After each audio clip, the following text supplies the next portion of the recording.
ক্যান্টনমেন্টে থেকে রাজনীতিতে নাক গলাবেন না, অযাচিত হস্তক্ষেপ করবেন না। আর রাজনীতিবিদদেরকেও আমরা সতর্ক করে বলতে চাই, এবারের লড়াইটা হবে জনগণের লড়াই। এবারের লড়াইটা কোনো ক্যান্টনমেন্টের কোনো লড়াই হবে না। এবারের লড়াইটা কোনো পিছনের দরজা দিয়ে কোনো লড়াই হবে না। তাজা রক্ত দিয়ে আপনারা যাত্রাবাড়িতে ইস্পাত কঠিন দেওয়াল তৈরি করেছিলেন, যার ফলত এখান থেকে আওয়ামী লীগের পতন শুরু হয়েছিল। এই জন্য যাত্রাবাড়িবাসীকে ধন্যবাদ। ভবিষ্যৎ বাংলাদেশে ইতিহাসে যাত্রাবাড়ির ইতিহাস চিরম্লান হয়ে থাকবে।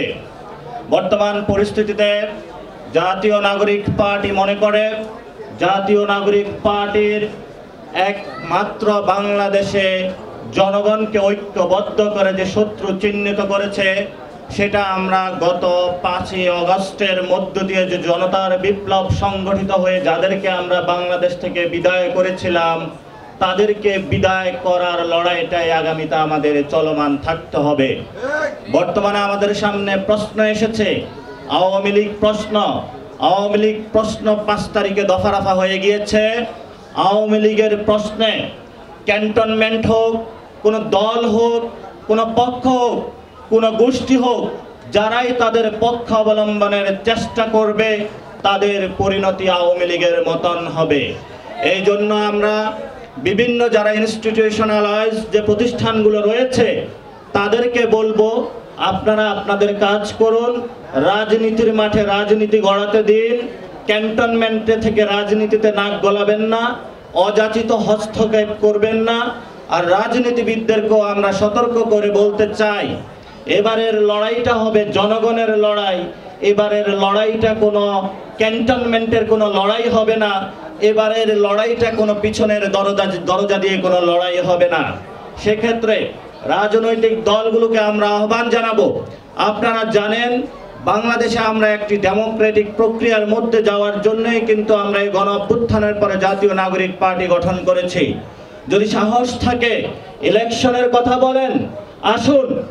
বাংলাদেশে এখনো যে লোকাল গভর্নমেন্ট ইলেকশন রয়েছে, মেম্বার, চেয়ারম্যান, এখনো তারা কিন্তু আওয়ামী লীগের সে এস্টাবলিশমেন্টের রয়ে গিয়েছে। তাহলে আসুন, লোকাল গভর্নমেন্ট যে ইলেকশন হবে, সেই ইলেকশনে আপনারা লড়াইয়ের জন্য প্রস্তুত হন। আর আমরা সরকারের কাছে আহ্বান জানাতে চাই যে বাংলাদেশকে যদি ইলেকশনের জন্য একটি মাঠ প্রস্তুতকরণ আপনাদের প্রক্রিয়ায় যেতে হয়, প্রথমেই তৃণমূল থেকে এই কাজটি শুরু করতে হবে। এই জন্য যাত্রাবাড়ি থেকে শুরু করে সারা বাংলাদেশে যারা এই বিপ্লবের অগ্নিগর্ভে জন্ম নিয়েছেন, আপনাদেরকে আমরা আগামীর প্রথমত জাতীয় ইলেকশনের আগে লোকাল গভর্নমেন্টের ইলেকশনের আপনারা প্রস্তুতি গ্রহণ করুন। এবং সরকারকে আমরা আহ্বান জানাচ্ছি, তৃণমূলের মধ্য দিয়ে আগে আওয়ামী লীগের বিচার হোক, তৃণমূলের মধ্য দিয়ে আওয়ামী লীগকে বিদায় করুন। যারা এই তৃণমূল ইলেকশন চায় না, তারা এনিয়ে বিনিয়ে যে কোনো মূল্যে সামাজিকভাবে আওয়ামী লীগকে প্রতিষ্ঠা করতে চায়। এই ঈদে জামা জুতো অ্যাকসেসরিজের ডিসকাউন্ট। এই জন্য যারা রাজনৈতিক বৃন্দ রয়েছেন, সামাজিক পক্ষ গোষ্ঠী রয়েছেন, আপনাদেরকে বলে দিতে চাই, বিপ্লব পরবর্তী আমাদের একমাত্র শত্রু হলো আওয়ামী লীগ, আওয়ামী লীগদের দোসর এবং যারা আওয়ামী লীগকে নতুন করে এস্টাবলিশমেন্টের জায়গায় নিয়ে আসতে চায়। জামাত, বিএনপি, অপরাপর যে রাজনৈতিক দলগুলো রয়েছে, আমরা একই জায়গায় ঐক্যবদ্ধ। আমাদের মধ্যে বিভেদ সৃষ্টি করার জন্য কেউ অপচেষ্টা চালাবেন না। আমরা একসাথে মাঠে ছিলাম, লড়াই করেছিলাম, সে লড়াইয়ে জয় হয়েছি, কিন্তু আমাদের লড়াইটা এখনো অসমাপ্ত আকার আমাদের সামনে থেকে গিয়েছে।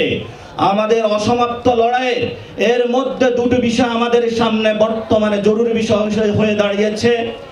একটি লড়াই হলো সংস্কার প্রক্রিয়া যদি আমরা সমাপ্ত করতে না পারি, তাহলে আগামীতে আমরা সুষ্ঠু একটি বিচার প্রক্রিয়ার মধ্য দিয়ে আওয়ামী লীগের নিষিদ্ধকরণ প্রক্রিয়ায় যেতে পারবে না। এই জন্য যারা এই সংস্কার প্রক্রিয়ার বিরোধিতা করে, তারা আওয়ামী লীগকে নিয়ে আবার নতুন করে বাংলাদেশে প্রতিষ্ঠা করার প্রচেষ্টা চালাচ্ছে। এই জন্য আমরা বলি সরকারকে সংস্কার প্রক্রিয়া নিয়ে আরো স্পিডি হওয়ার জন্য আহ্বান জানাচ্ছি। দ্রুত গতিতে আপনারা মানুষের সাথে কনসালটেশনের ভিত্তিতে সংস্কার প্রক্রিয়াগুলা এগিয়ে নিয়ে যান। জাতীয় নাগরিক পার্টি ইতিমধ্যেই আপনাদের সাথে পরামর্শ করে জনতার যে গণ অভ্যুত্থানের ঐতিহাসিক রায়ের উপরে ভিত্তি করে ইতিমধ্যে ঐক্যমত কমিশনে তাদের সংস্কার প্রক্রিয়াগুলো সাবমিট করেছে। সেখানে জনগণের যে কথাগুলো আমরা সেগুলোই রাখার চেষ্টা করেছি। 2 নম্বর বিষয় হলো, এখন আমাদের সামনে আওয়ামী লীগ প্রশ্ন এসেছে, আওয়ামী লীগ কি নিষিদ্ধ হবে নাকি হবে না? পুরো বাংলাদেশ ঐক্যবদ্ধ আওয়ামী লীগকে নিষিদ্ধ করার ক্ষেত্রে আপনারা যেভাবে গণ অভ্যুত্থানে যাত্রাবাড়ি থেকে নেতৃত্ব দিয়েছেন, নতুন ভাবে আওয়ামী লীগকরণের বাংলাদেশকে যে প্রজেক্ট হাতে নেওয়া হয়েছে, আবার সেই নতুন গণ অভ্যুত্থানের শুরুটা যাত্রাবাড়ি থেকেই শুরু হোক। যাত্রা মানুষের মানুষ অতীতেও দাঁড়িয়েছিল, বাংলাদেশের মানুষকে পথ দেখিয়েছিল, ভবিষ্যতেও দেখাবে। আমাদের সামনে কথা ক্লিয়ার, আমরা বাংলাদেশ আওয়ামী লীগকে চাই না। এটা রিফাইন বোতলে নিয়ে আসেন, যেই বোতলে নিয়ে আসেন, আমরা বাংলাদেশে নতুন করে আর আওয়ামী লীগকে চাই না।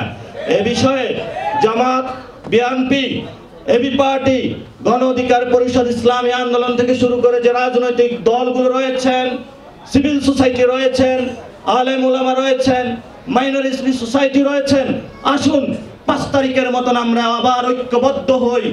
এই আওয়ামী লীগ দিল্লির যে ঘুড়ি, ওরা ওইখানে বসে নাটাই টানছে আর এখানে ঘুড়ি উঠছে, এই ঘুড়ির সুতা আমাদের কেটে দিতে হবে।